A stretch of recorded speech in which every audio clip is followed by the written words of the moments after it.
about that? Is that better? That's good. Is that good? Okay. So there are captions with the drawings that you won't be able to see. They're not important.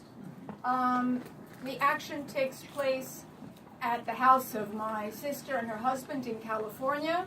And nachas is a Yiddish word that means pride or gratification, especially at the achievements of one's children.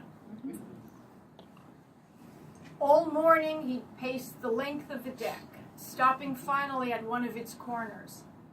He took his flashlight out of his pocket for a better view of the ground below. "This is the place," he said. "The way out is down." He said, "If you think I'm going to ask for your help at this point, you've got another thing coming."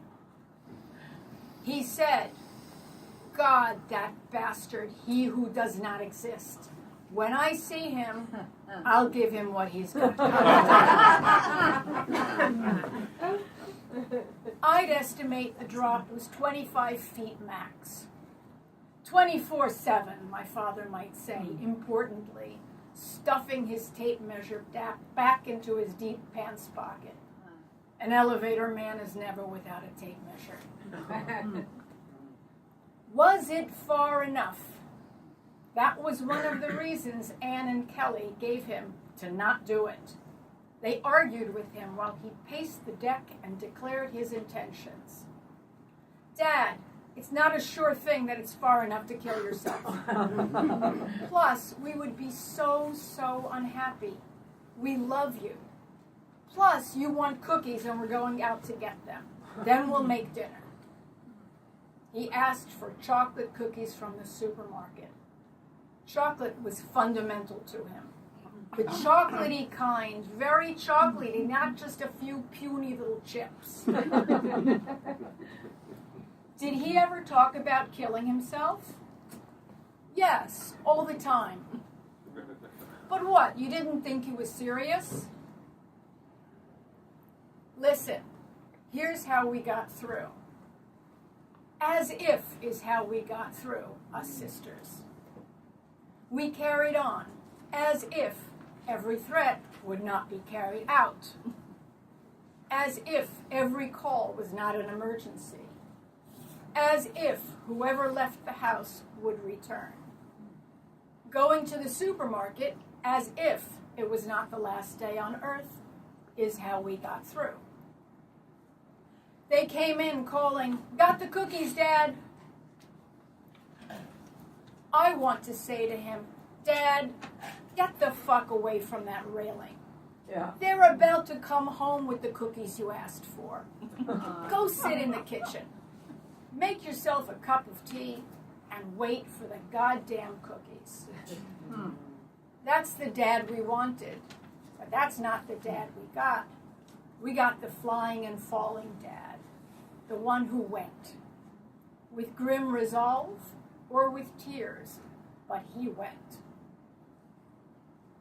Couldn't you have become a sweet old man sitting in a garden with some damn puppies on your lap, looking into the nurse's cleavage as they bent over you solicitously? Couldn't you have given us the nachas of caring for you in your oldness? Wasn't the nachas of our existence, our accomplishments, our love, wasn't that enough for you? But of course it wasn't. You never give an inch, Dad. You, I'll break the backbone of your resistance, Dad. Really, how could it have been any other way? Now I see that it was written from the beginning. At least he's at peace now, others said. To which I could only say, are you fucking kidding? First of all, he's not anything now. But if he is anything now, he is raging still. I do remember one day in New York. In the morning, I say to him, I think I'll go see the new Holocaust Museum downtown. I'm surprised when he says, I'll go with you. You will? You don't like museums.